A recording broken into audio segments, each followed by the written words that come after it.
Okay, Assalamualaikum warahmatullahi wabarakatuh. Alhamdulillah wassalatu wassalamu ala Rasulillah wa ba'd.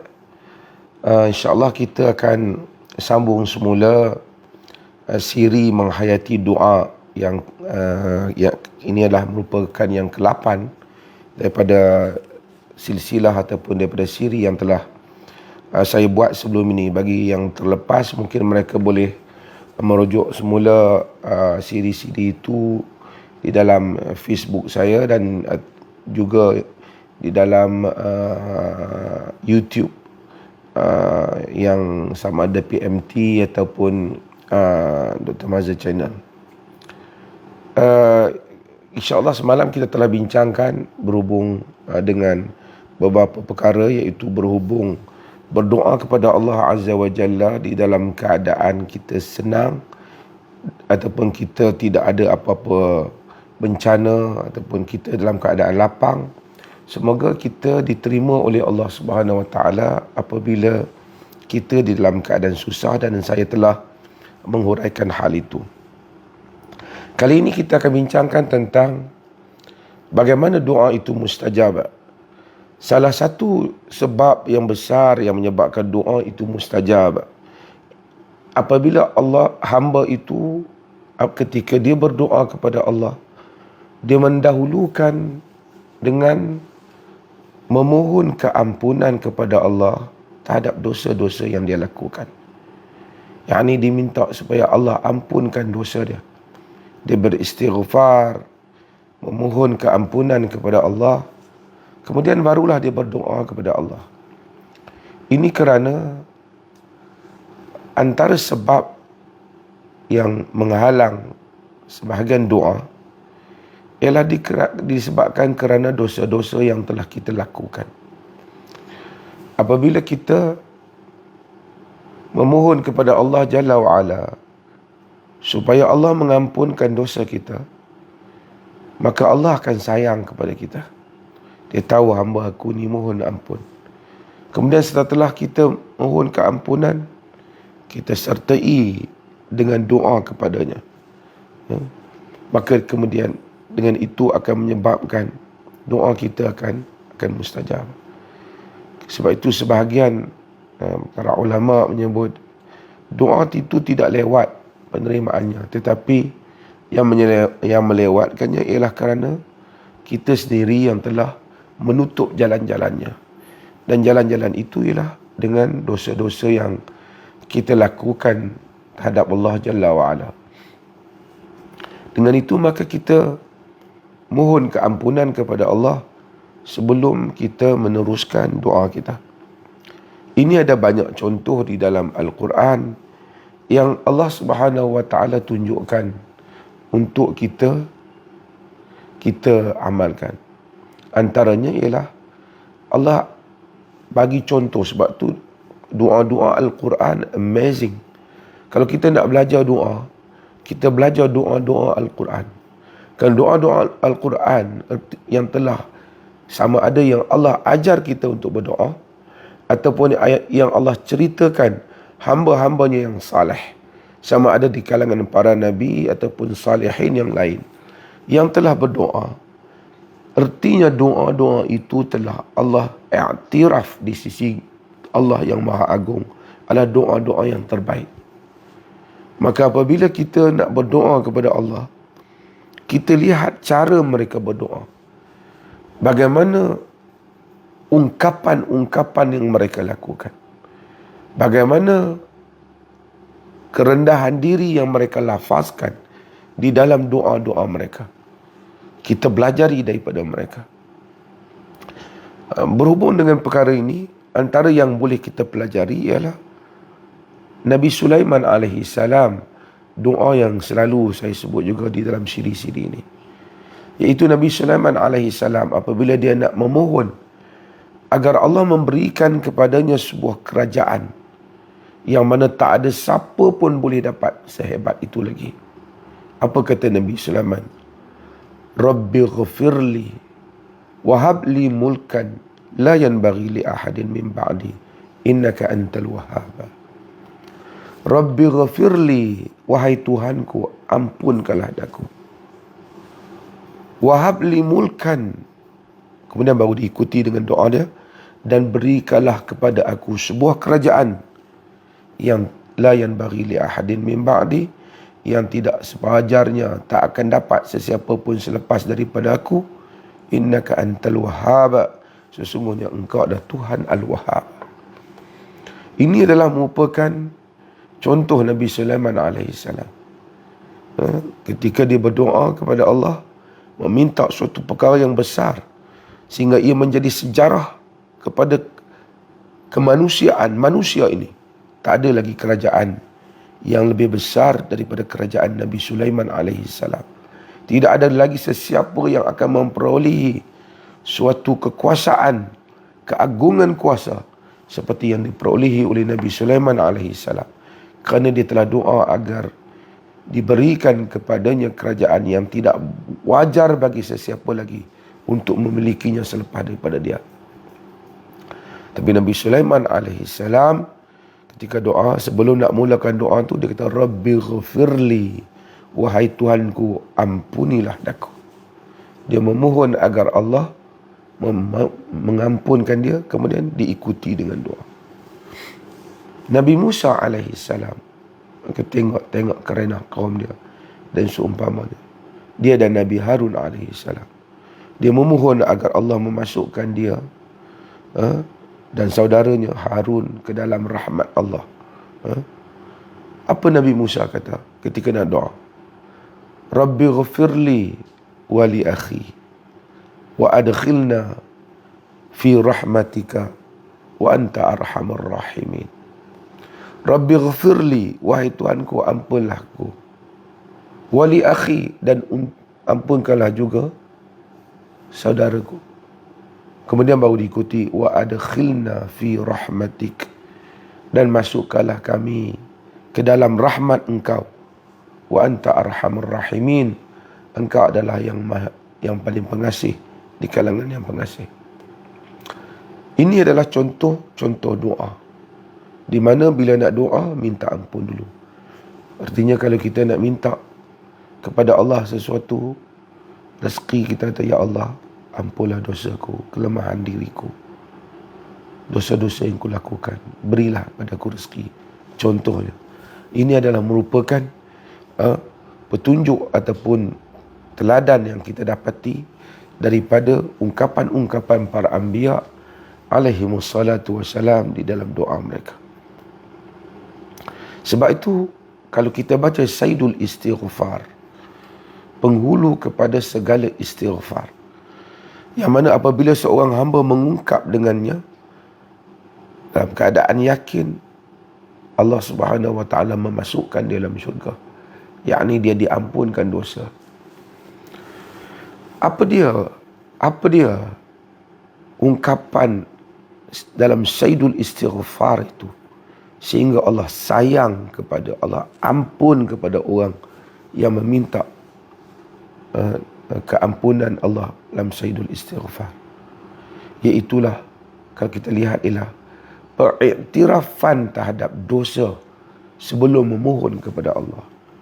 Nabi SAW sebut di dalam hadis Sayyidul Istighfar yang diriwayatkan oleh Al-Imam Al-Bukhari, Nabi SAW menyatakan, Sayyidul Istighfar an taqula Allahumma anta rabbi la ilaha illa anta khalaqtani wa ana abduka wa ana ala ahdika wa ahdika mastata'tu a'udzu bika min syarri ma sana'tu abu'u laka bi ni'matika alayya wa abu'u bi dhanbi faghfir li fa innahu la yaghfiru dhunuba illa anta.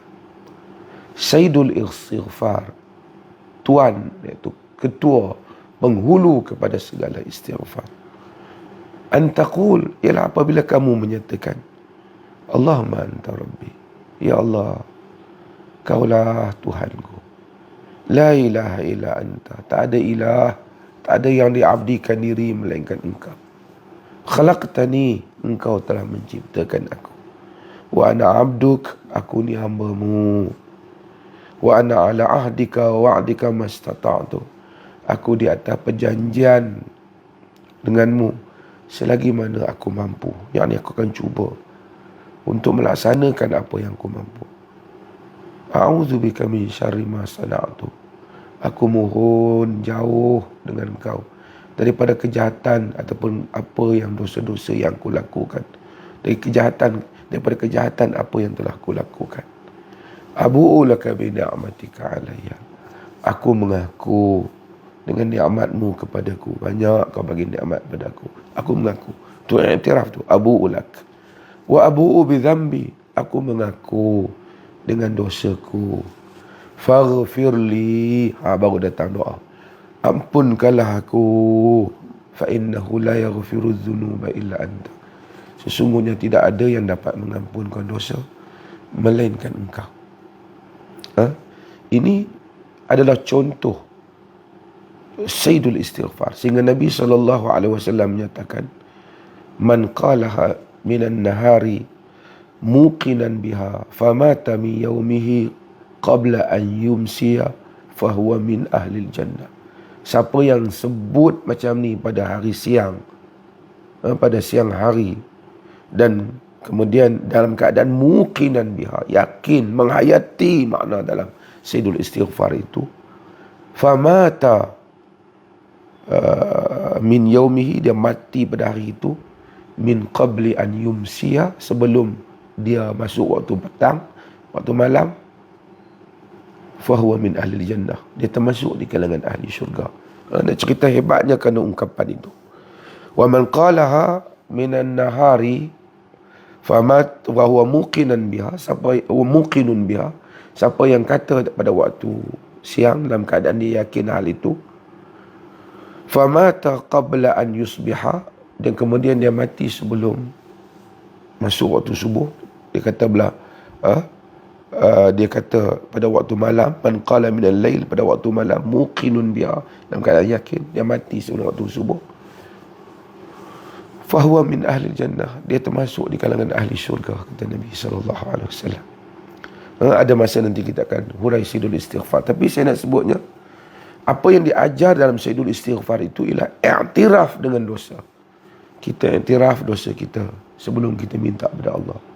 Ya Allah, banyaklah dosa aku, banyaklah dosa hamba-Mu ini, banyak salah ya Allah. Ampun ya Allah, banyak kurniaan rezeki Kau padaku, banyak Kau beri padaku, mohon ampun ya Allah. Ya Allah, aku berdoa padamu agar hal sekian-sekian, berikanlah aku ini, berikanlah aku itu. Ini adalah merupakan adab yang besar di dalam berdoa kepada Allah Subhanahu Wa Taala, yang sepatutnya kita juga contohi, teladani daripada apa yang telah ditunjukkan oleh para anbiya alaihimussalatu wassalam, dan yang telah diajar oleh Nabi SAW di dalam Sayyidul Istighfar. Itu satu hal. Hal yang berikutnya ialah yang boleh kita kaitkan juga dengan perkara ini, yang mungkin memberi manfaat kita untuk apabila kita berdoa kepada Allah Subhanahu Wa Taala, ialah kita ini, kalaulah kita mohon keampunan kepada Allah sebelum kita melafazkan hajat kita, kita juga perlu melakukan satu hal lagi untuk menjadikan doa kita benar-benar mustajab. Kalau iaitulah kita mengembalikan kezaliman-kezaliman kita, ataupun kita memohon kemaafan atas kezaliman-kezaliman kita terhadap orang lain. Ini juga antara faktor doa mustajab. Kalau kita ambil harta orang, kita zalimi hak orang, kita makan benda yang haram yang bukan hak kita, ia akan menjadi salah satu sebab sesuatu doa itu kadang-kala lewat atau ditangguhkan oleh Allah Jalla wa'ala.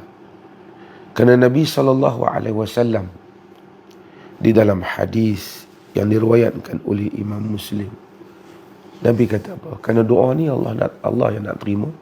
Nabi kata, Ayuhan nas, inna Allah tayyib, la yaqbalu illa tayyiba. Wahai manusia, Allah ni tayyib, Allah ni baik, elok. La yaqbalu illa tayyiba. Allah tak terima melainkan yang tayyibah, yang baik-baik, yang baik Allah terima. Wa inna Allah amara al-mu'minin bima amara bihil mursalin. Allah Ta'ala perintah pada orang mukminin dengan apa yang Allah Ta'ala perintah juga kepada golongan mursalin. Ya. Apa Allah perintah? Nabi baca firman Allah dalam Quran, dalam surah Al-Mu'minun. Faqal, Nabi kata apa? Allah kata pada para mursalin, Nabi kata Allah perintah orang mukmin macam dia perintah para mursalin, para rasul. Apa Allah perintah para rasul? Allah kata apa? Ya ayyuhar rusul, kulu minat tayyibat wa'malus salihah, inni bima ta'maluna alim. Wahai para rasul, kulu minat tayyibat, makalah daripada yang baik-baik. Allah kata, wa'malu salihah, dan beramalah dengan amalan yang salih. Inni bima ta'maluna alim, aku ini dengan apa yang kamu lakukan, kamu kerjakan, aku maha tahu, kata Allah. Itu perintah Allah pada para rasul, makan yang elok, yang baik-baik. Kemudian Nabi baca firman Allah Ta'ala dalam surah Al-Baqarah, Allah perintah orang mukmin apa? Ya ayyuhalladzina amanu kulu min tayyibatin ma razaqnakum. Wahai orang-orang yang beriman, makanlah daripada yang baik-baik, yang apa yang kami rezekikan kepada kamu. Jadi Allah suruh makan yang baik, yang halal. Makan yang baik, yang halal. Kemudian Nabi SAW, thumma dhakara ar-rajula, kemudian Nabi cerita tentang seorang lelaki, yutilu safara, dia panjang musafir. Sebab apa Nabi sebut musafir? Orang musafir ni mustajab doa dia. Antara salah satu sebab mustajab doa ialah musafir. Nanti kan kita akan ada bab tentang doa orang musafir. Thumma dzakara ar-rajula yutilu safar. Nabi kemudian sebut tentang seorang lelaki yang panjang pemusafiran. Nabi kata lama musafir itu enggak. Ash'atha wa aghbara. Ash'atha aghbara. Rambut dia kusut masai, dia pun dah berdebu. Maksudnya dalam keadaan, kalau kita tengok tu, dalam keadaan yang sangat pasrah lah pada Allah. Susah lah. Kerana doa yang susah ni Allah Ta'ala mustajab. Musafir lama, diri pun sampai berkusut, rambut dah kusut, berdebu-debu dah badan dia, rambut dia, pakaian dia. Yamuddu yadaihi ila sama, kemudian dia angkat tangan ke langit. Ini semua ciri-ciri yang boleh menyebabkan doa mustajab. Dia angkatkan tangan ke langit. Ya Rabb, ya Rabb, wahai Tuhan, wahai Tuhan. Ya Rabb ni pun satu ungkapan yang Allah suka. Bukan sekali itu ulang, menunjukkan kita telah bahas sebelum ni bab ilhah, bab merintih dalam doa tu, merintihlah tu. Ya Rabb, ya Rabb, wahai Tuhan, wahai Tuhan, wahai Tuhanku, wahai Tuhanku, merintih. Tapi dia kurang kat mana Nabi kata? Nabi kata wa mat'amuhu haram, wa mashrubuhu haram, wa malbasuhu haram, wa ghudhiya bi haram, fa anna yustajabu lidzalik. Nabi kata cumanya makanan dia haram, minuman dia haram, pakai pakaian yang haram, tenggelam dia di dalam yang haram. Macam manalah itu akan diterima oleh Allah? Macam mana nak diterima? Maksudnya salah satu sebab doa itu tidak mustajab ataupun ditolak ataupun ditangguhkan. Macam saya sebut, doa ni sentiasa, pahala doa ni tetap ada. Allah simpan orang yang apa pun doa tu sebagai pahala kepada orang yang berdoa di sisi Allah di akhirat kelak. Apa yang tak diberi di dunia daripada doa dimunculkan pada akhir akhirat kelak. Apa yang tak diberikan macam mana yang kita minta diberikan melalui berbagai cara yang lain yang merupakan hajat kita, diselamatkan kita daripada kesusahan. Tapi kita tentu nak sebiji macam mana kita doa itu muncul di dalam hidup kita. Salah satu sebab ia tak muncul seperti yang kita minta itu, kata Nabi SAW dalam hadis ni, makanan haram, minuman haram, pakaian yang haram. Apa yang haram tu? Ambil harta orang, zalim kat orang, ambil harta pusaka adik-beradik umpamanya, tipu orang kerja, scammer, orang ambil duit orang bersenang-senang, kemudian zalimi orang lah macam tu. Tengok kereta mewah, baju mewah, makan mewah, tapi semua duit tipu orang. Duit semua tipu orang. Fa'anna yustajabu lidzalik. Macam mana akan diterima hal yang seperti itu?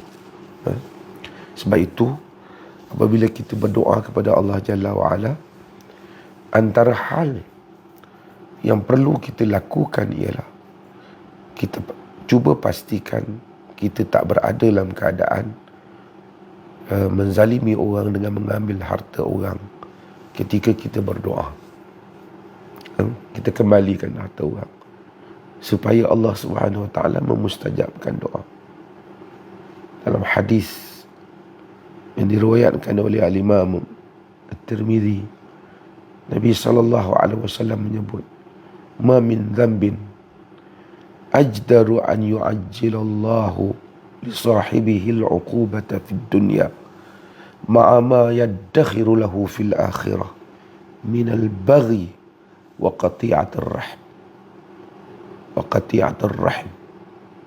Nabi kata tak ada lagi yang lebih wajar dari dosa yang mana Allah menyegerakan hukuman kepada tuan punya dosa itu di dunia, di samping apa yang Allah tunggu dia siapkan, simpan azab dia untuk di akhirat, lebih daripada al-baghi wa qati'atur rahim, lebih daripada menzalimi orang lain dan memutuskan silaturahim. Dan ini adalah yang disebut oleh Nabi SAW. Sebab itu menzalimi orang penyebab, salah satu sebab doa tak dimustajab. Macam sebagian orang tipu orang banyak waktu pergi umrah, doa di umrah supaya mustajab doa dia. Kemudian dia bertanya, kenapa doa dia tak muncul seperti mana yang dia minta. Dia lupa dia tipu orang, harta orang, tipu harta pusaka kaum keluarga, tipu orang dalam perniagaan, bohong orang, lain yang kualiti barang, lain yang dia bagi tahu umpamanya, macam-macam ni. Ambil benda yang bukan hak dia. Kesemuanya hal ini menghalang doa hamba. Salah satu sebab lah yang menghalang doa untuk dimustajabkan oleh Allah segera kepada hamba itu apabila dia berdoa. Mudah-mudahan kita juga berusaha dalam hidup kita ini menghindari hal-hal yang seperti ini. Jika ada orang yang telah kita zalimi hartanya, kita kembalikan harta kepadanya. Jika ada hak yang kita ambil, kita kembalikan. Jika ada orang yang kita zalimi, kita cari dia tak jumpa, nak kepulangkan, kita sedekahkan harta itu. Niat itu adalah harta dia yang kita sedekah, pahala balik kepada dia. Kerana kita cari dia tak jumpa. Mungkin dah 4-5 tahun dulu, tak tahu dia ke mana dah. Dia meninggal. Kita pun tak tahu nak balik keluarga dia, kita nak bagi balik pun kita tak kenal siapa. Dan hal-hal yang seperti ini semua boleh menyebabkan apabila kita lakukan, Allah tahu kita takutkan kepada dia. Allah tahu, Maha tahu kita ingin mengembalikan balik hak orang lain. Mudah-mudahan dengan kita lakukan hal-hal yang seperti itu, Allah Subhanahu wa taala memustajabkan doa kita dan menerima balik apa yang telah tersangkut daripada apa yang kita pohon kepada Allah Jalla wa'ala. Mudah-mudahan Allah mustajabkan doa kita, insya-Allah. Kita diberikan lidah dan suara yang sentiasa didengari oleh Allah Jalla wa'ala. Setiap kali kita sebut Ya Rabb, Ya Allah, ketika sujud, di dalam salat, sebelum memberi salam, ketika kita bersendirian, ataupun ketika kita berjalan, kita tidur, kita ingat untuk berdoa. Setiap kali kita menyebut Ya Rabb, mudah-mudahan Allah memustajab, menerima doa kita, menerima doa kita, insya-Allah, di atas kesungguhan kita untuk memohon keampunan kepadanya dan mengembalikan balik apa-apa yang menjadi kesalahan antara kita dan hamba-hambanya daripada harta yang kita ambil daripada hamba-hambanya. Sebab itu jangan berdoa dalam keadaan makan kita haram, minum kita haram, tenggelam dalam yang haram, pakaian kita haram. Mudah-mudahan Allah Subhanahu wa taala menerima doa kita, insya-Allah. Insya-Allah kita akan sambung siri kita ini pada besok hari Jumaat, insya-Allah, jika diizinkan oleh Allah, sambung siri yang ke-9 besok. Dan mudah-mudahan semua pada hari ini mendapat manfaat daripada siri ini. Wallahu ta'ala alam. Wassalamualaikum warahmatullahi. Jika jelas apa yang telah saya sampaikan ataupun ada persoalan, mungkin boleh disebut, ditulis di dalam di sini, insya-Allah.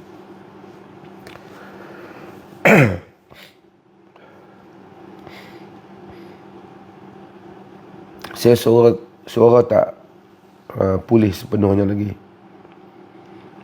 Malam ni insya-Allah seperti biasa ada kuliah saya, kuliah Bulughul Maram di Masjid Alwi selepas maghrib. Dan insya-Allah mudah-mudahan semua dapat ikuti kuliah itu. Selepas maghrib boleh ikuti live di Facebook ni juga, insya-Allah.